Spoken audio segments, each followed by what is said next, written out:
The Standout Artist Podcast, showcasing the most unique and innovative musicians of Austin, Texas.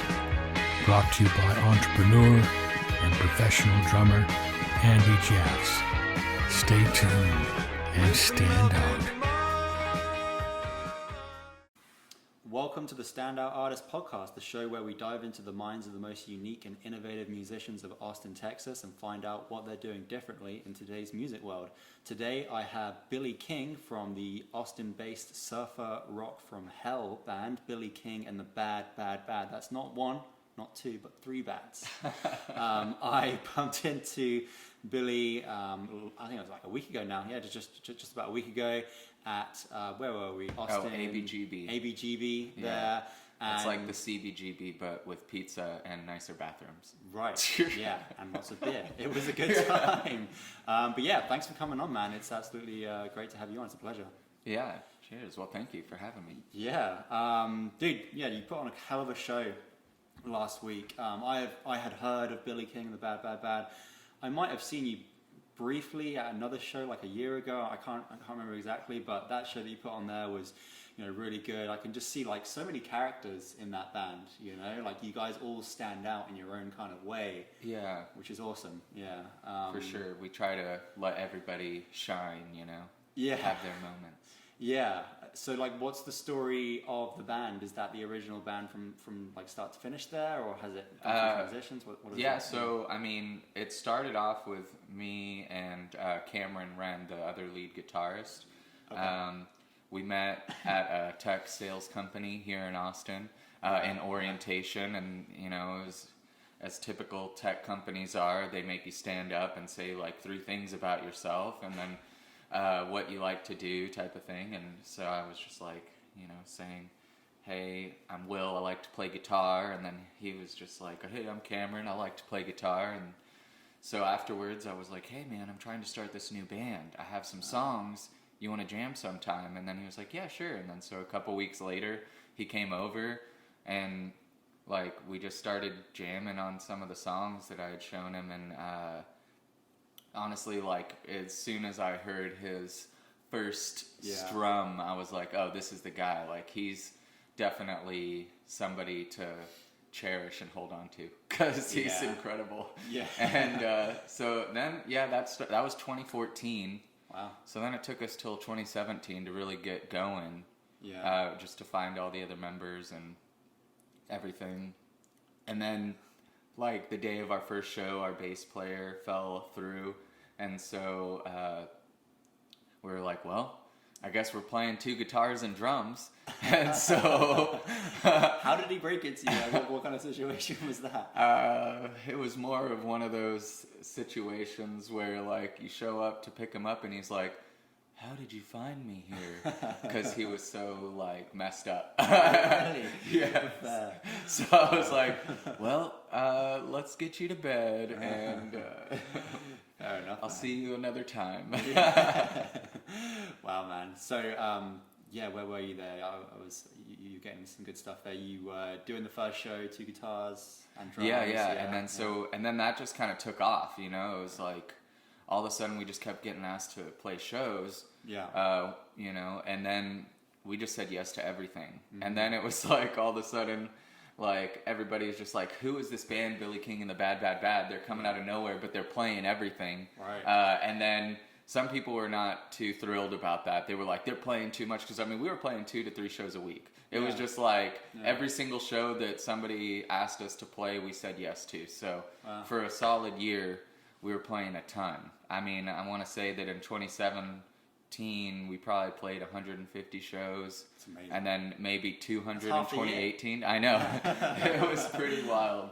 Wow. Because, our first show was January 2017 at a house party. party. Show was. So that's like 3 years between when you and the guitarist met together until it actually like became like a product that you were going to put out into the world, right? Yeah. It's amazing. I hate to call it products, but Well, yeah, I mean, it is, right? Yeah, so that's what, like, for lack of a better term, what took you so long? Like, what was going on in those 3 years? Shoot, you had something we great? kept finding, we would find a drummer, and then, we'd jam for about 3 months, and then they'd be like, hey, actually, I'm not really feeling this. Wow. And then, so we'd get another drummer, similar thing would happen. Yeah. You know, it was just like had to find the right people that were on board with doing this kind of music. Yeah. And you know, then of course, once we started taking off, like some of the old drummers like would hit us back up, and they were like, "What the heck, man?" You know, I'm like, "Hey, man, you had your chance." Totally, man. Yeah, that's the thing. It's weird. I mean, they don't see the potential in the beginning, but I don't know. Well, in Austin, I feel like it's so easy, especially if you're a good drummer. It's so easy to just join a band that's already kind of got momentum. Yeah. Because people are always looking for either like fill-in guys or like, you know, touring drummers, things like that, where they can get paid right away and stuff, and like start being a part of something that's already moving. It's hard to get somebody on board with like starting something completely from scratch.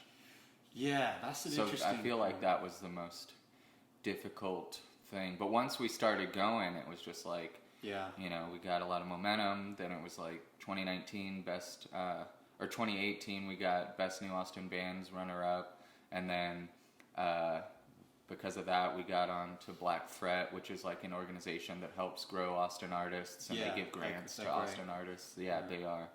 And then you know, from there we got recordings done that were proper, because the first album we did ourselves with this guy Tony Esparza at his little studio, and that was pretty incredible. And then the second one we did with Chris Frenchie Smith of the Bubble Studios, the full-length album that we did. And then which studio did you do it at again? At the Bubble. At the Bubble, that's in Austin, is it? Okay, cool. Yeah. Nice, yeah.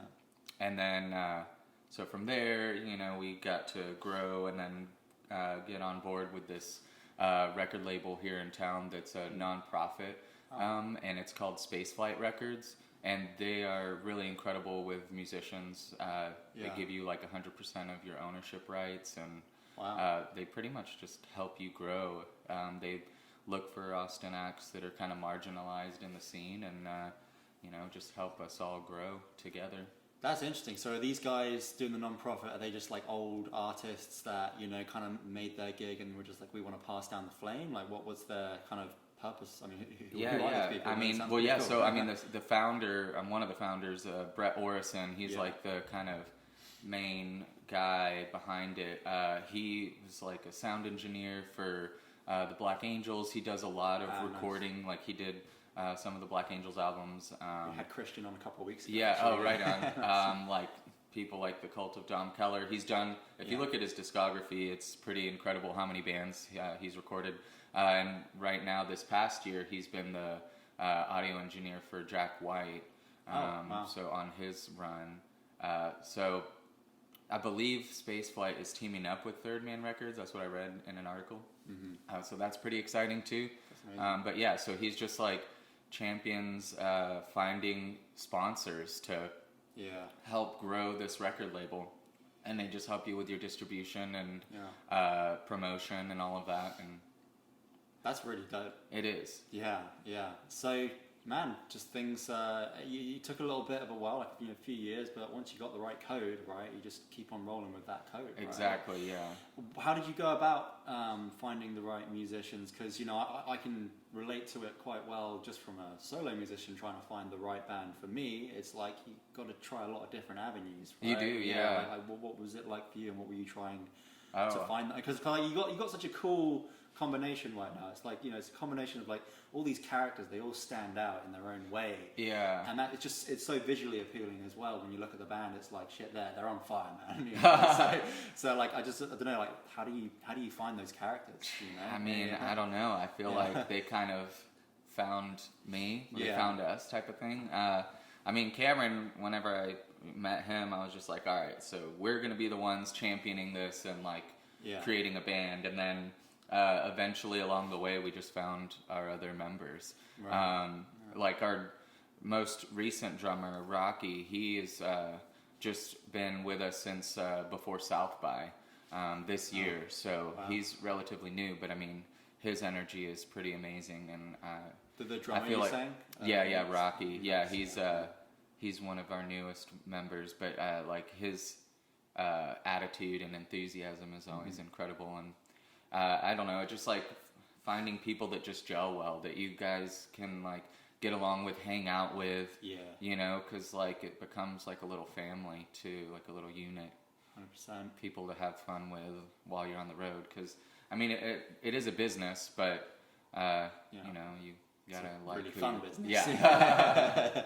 Yeah, man. I tell you, yeah. I mean, you cannot never really predict when you're gonna find the right combination. You really just have to keep playing music and keep doing stuff. That's it, really. Yeah. And then just trust that they'll find you. You know. Yeah. Somewhere or another. Yeah. So, dope, man. That's great. For sure. Yeah. I was gonna say one thing I noticed about when I was watching you guys on stage is you seem really like calm and collected. You know, like you're not like doing crazy shit, but you kind of got like a confidence about you. Like, so did you ever kind of work on that, like your stage presence, like how you are on stage? Is it just something that naturally happens for you? I guess so. Like, yeah. At first, I remember like I was just trying to look as crazy as possible, like wild and everything. But you know, I guess as I've gotten older, I'm 33 now. So it's aging like a fine wine. Oh yeah. Like, you know, so like as I get older, I just feel like I still want to rock out, but I don't need to be like crazy. Yeah. Plus, if I'm singing and holding a guitar, it's harder to kind of move around a lot. Yeah. I do enjoy not having to play an instrument while I'm singing. But you know. What was that song, that cover you did? Like, oh yeah, White Room. Right? Yeah. You were loving that. For sure. Yeah. So I do like to step away from the instrument when I get the opportunity. But I don't know, just with our music at the moment, I'll probably be playing an instrument for the foreseeable future. Okay. We're bringing in keys to some of our newer stuff too. So nice, man. Yeah. Yeah. So I was looking at your stuff online, and you've got like, you know, a lot of songs on Spotify right now, and you know, Instagram promoting your shows and all of that. Seems like you've brought a fair audience to your music so far. Yeah. You know, what would you say have been like the main attributes to all of that? Like, was it the non-profit that's really been like the main thing? Like, how do you get the attention? I mean, obviously you're really good, so that helps. But like, is there anything else that you've done? I want to say, because we're kind of like a service industry band, that really helped us at the very beginning. Just because like I've worked in so many bars and restaurants here in Austin, and some of the other members too. So it's just like, you know, rallying your coworkers is really easy to do, and then that word spreads, and then it just kind of grew through that. That was one of the probably biggest reasons I feel like we grew at the beginning. And then things like Black Fret, Space Flight Records, those have been able to help us grow as well. Totally. What could other bands do to maybe, you know, model off of what you were doing? Oh man, get their music out there.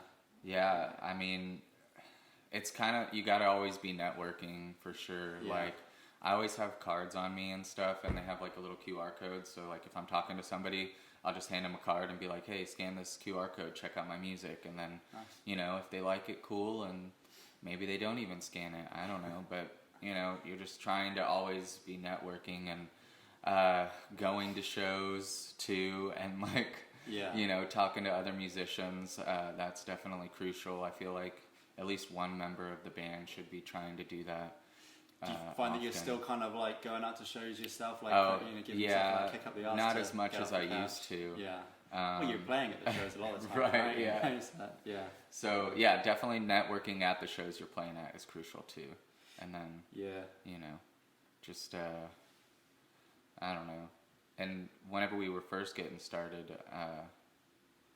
like I was just going out to every show that I could. I mean, I was probably going out every night, working every day, and then going out every night, and like seeing shows, and you know, talking to people, and just kind of telling them about my shows, and then you get to be friends with them, and then then it just kind of starts working that way. Yeah, that's interesting that you say that you went out every night there. Like, how long do you think you did that streak for? Oh man, 2017 to 2019. Wow, that's amazing. I mean, I would stay in probably one night a week. Okay. And that would be like my recovery day and do laundry and stuff. Damn, that's really impressive. I usually only really go to 2 shows a week, but that's kind of, giving me that loving kick up the arse. I'm like, damn, I've got to step it up a little bit. No, I don't know, man. Honestly, 2 a week is plenty, I feel like. Back then, looking back at it, I'm just like, how did I even survive? Because I was working, 40 hours a week, bartending at a restaurant, like going there 9 a.m. to 5:30, getting off, and then like going out.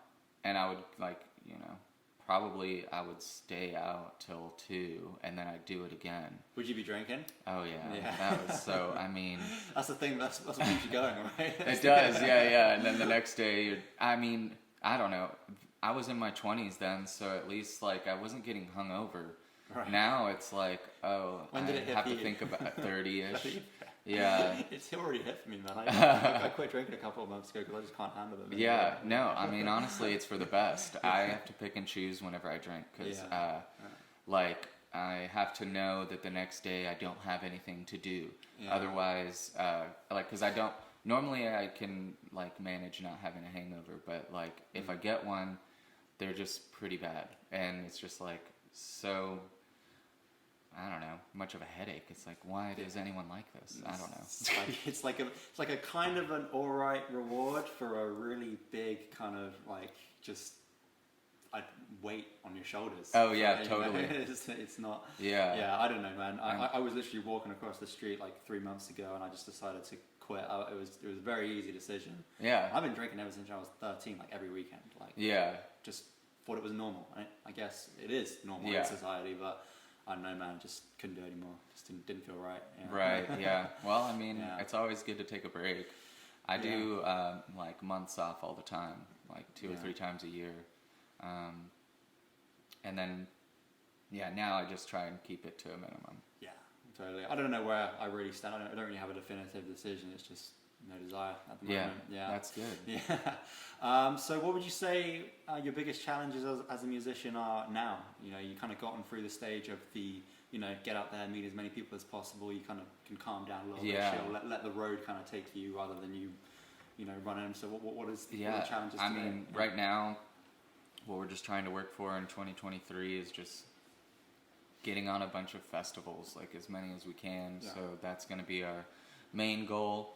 Getting a tour going, it's just harder whenever you're like an independent band.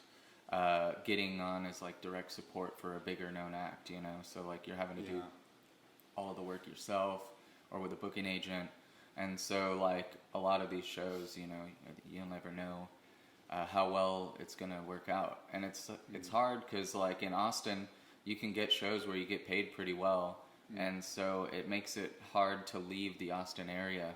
And there's like being well known in Austin is one thing, but I want to be well known and nationally, right? That's like a goal, or globally. Globally, universally. Maybe vegans start listening exactly. To this shit, I mean, that'd be cool. But so that's like the next challenge for us is to like get to where we can, make it feasible for us to be on the road more. And we're just trying to record right now and get some new music videos out there as well, and just get moving with that. Dope. So really the process of getting it more internationally is you being out of the city a little bit more. That's like the main thing. Because we'll do little Texas runs all the time, like Dallas, Houston, Bryan College Station, San Antonio, stuff like that. Do you enjoy the tour? Oh, I love it. You love it? Yeah. It's a lot of fun. Yeah. Just meeting new people and getting to hang out with the boys. Yeah, seeing some new places. I mean, like you're in America, right? Yeah. You've got like 5 different climates in one, right? Yeah. It's pretty dope. And there's most of America I haven't even seen. I've been out of the country probably. I've been to more countries than to states, I feel like. Really, yeah? That's rare. Most people don't even leave America. I've been pretty fortunate. Yeah. How far away do you think the band would be from doing international tours? Oh, I mean, that's like a definite goal. Yeah. I mean, I feel like if we could get a European tour, then it would definitely help us succeed in a lot of different ways. They're much more receptive to rock and roll. Yeah. They're, easier to probably sell out shows. People are like putting you up into either like venues have places for you to stay, or like somebody knows somebody for you to be able to stay at, is from what I've heard from a lot of my friends that are in bands that tour across Europe. So I would love to be able to get something like that to go on too. Yeah, that would be cool if we could do that next year for 2023. I feel like right now that's our main focus, is get more stuff recorded. Yeah, and focus on next year, because like it takes months to plan anything. And that's one of the hardest parts, is like, we want to go on the road like, next week, but I mean, you have to be able to plan much in advance to get anything like that going. Seems like you kind of have a fair awareness of what's going on with the band. Like, you kind of know where you need to put your focus and what needs to be done and stuff like that. Are there people outside of the band that you have helping you, like people like say like booking agent, anything like that, or are you doing? Yeah, I mean, we do most of it ourselves, but I also like Brett Orison, the founder of Spaceflight. He's a really good mentor. Samara, also, who works for Spaceflight, they're a really good mentor. And just people that I can reach out to for advice. And they definitely are more than happy to help you find an avenue for yourself to be successful, because that's the name of the game, is we all want to just be able to do it full time. Yeah. How far away do you think you're from doing that? I don't know. Maybe 2 years. Maybe not. Who knows? Maybe we get a couple songs and music videos out that just blow up, and then it's like instant success. But we'll see. Right. Yeah. Totally, man. I feel like you just got to keep on working at it. It could be 5 years. Yeah. I mean, it's one of those things though. Like, if you're gonna choose something to go really hard at, it might as well be something like that. Yeah. Pretty sick. Yeah. I mean, and it's a lot more fun than working for somebody else that you just don't even care about what their goals are or their like business model or fascination is. You're just like there. Basically, it's like wage slavery, where you're just like, you're clocking in and then you have to be there for a certain amount of hours to collect your money, and then you just go home, and like, I don't like that. No. Well, you said that you're doing some like kind of event stuff right now. Like, how do you balance like the not work life but band work life? Yeah, right now it's been interesting, because I just recently left my job that I was working a 9 to 5, and that was in May. So now it's just like picking up events.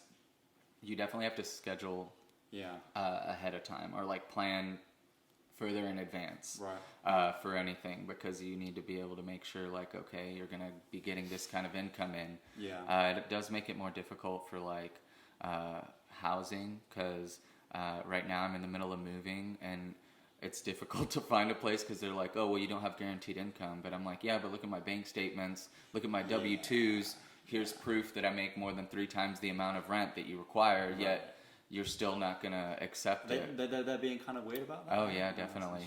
So recently, I also formed an LLC, so it's probably for the band, is that? Yeah, and then so what I plan to do is just like, you funnel all the money to that, and then you pay yourself out off of it, so then it's like you're just a paid employee from an LLC company. So that way, whenever places like banks or whatever are looking, whenever you're looking to buy a house and stuff in the future, they'll see that as your income, or like your job, your employer. So are you saying that you would sign up for the apartment with the LLC, like it would be under the LLC? No, I don't know. No. You would be able to just prove that you're an employee of a company that's been in, that has longevity. Okay, that helps me. For that, I have like kind of a little marketing agency outside of this, and I just started an LLC, so that's good to know.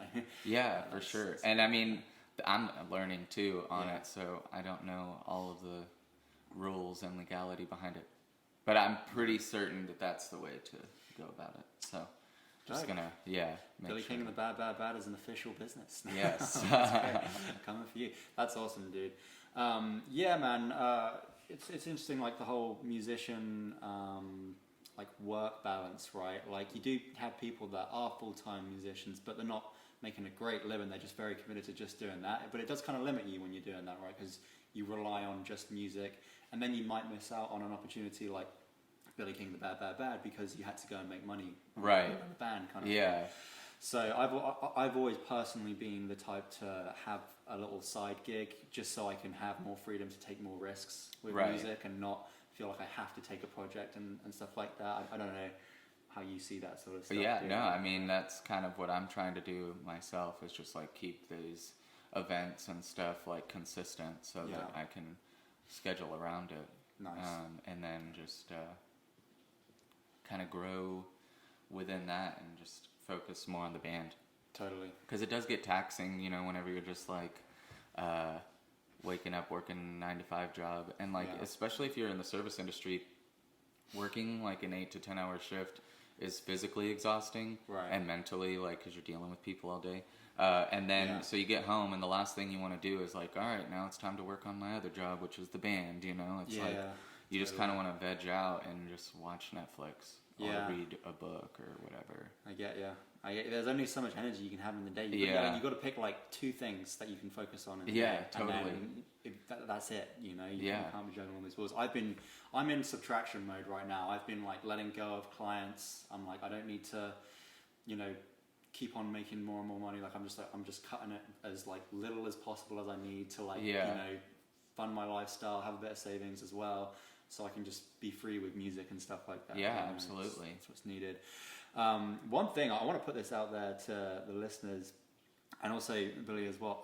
I think what a lot of musicians should do is try get more jobs online. Like you can just become a freelancer and do a bunch of freelance stuff online. Like for instance, I'm a copywriter, right? I write words in a Google Doc and send them to businesses, and they pay me money for that, right? Oh yeah. I think. And one thing I've been getting into is TikTok a little bit. Have you been getting into the TikTok stuff? You know, I mean, I do watch a lot of TikTok. I have yet to make a single one. Oh. I know I need to, but you know, I will. I'm just like, if you the first one's got to be a banger, you know, like you can't just come out and just like. I don't know. I put 3 shit ones up, like really shit ones. Yeah. I just filmed it on my iPhone. One I put out, and I have 8 followers right now. I put one video out. And it got like 1,500 views or something like that, and it was literally just me with like selfie mode and with like a Greta Van Fleet song in the background, and the caption was like me contemplating getting famous by ripping off Black Sabbath after listening to Greta Van Fleet. We got like 100 likes for like 1,500. Is it really this easy? So like, I don't know. I mean, it is, I guess. I think so. Yeah, I think the algorithm is in your favor, and I follow some of the people that show you how to get good at TikTok as well, and one I'm actually really good friends with. He's actually a really kind of big name in the get good at TikTok world, and he's talking about like basically if you want to make it like a side hustle, you can start your own TikTok and grow your own TikTok, just making content about whatever, right? And then if you grow your followers and you can show that, hey, I'm good at getting engagement and followers, you can just go to another influencer and just be like, hey, I've done this for myself, do you want me to do it for you?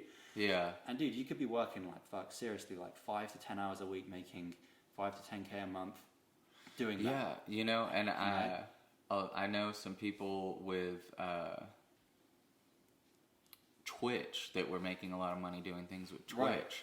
Yeah. This was before the TikTok boom, I feel like, and then all of a sudden, with TikTok though, it's definitely the next movement, you know, not like the next one because it's already here, but it's the most feasible one. I need to definitely be getting on it because, like, you know, Facebook is just completely dead, and then Instagram is just slowly dying too. I feel like Instagram is just your website. It's just I mean, your website. Basically. I mean, because I feel like you just keep getting pushed into like more secluded bubbles, and then like fewer and fewer people are seeing your stories, and fewer people are liking your posts, and it's like hard to break through that algorithm again. It's like every now and then we'll get a post that gets like, you know, 300 plus likes, and it's like, okay, well, we're back on track. And then you post another one and it's like 89 likes, and you're like, well, okay, I guess not.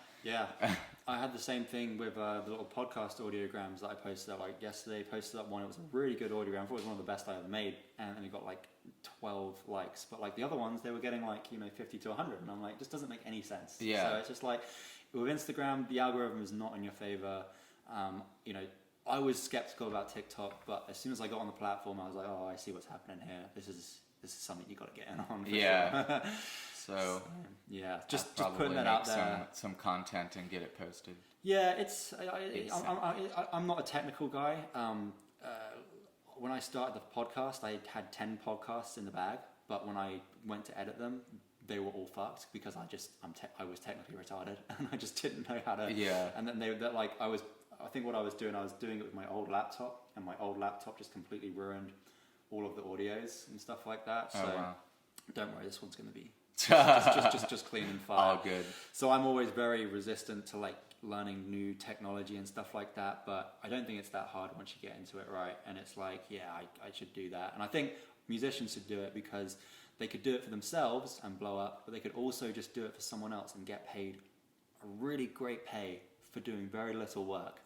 And then you can work in your underwear at that point, you know, and that's the best thing, you know. Yeah, definitely.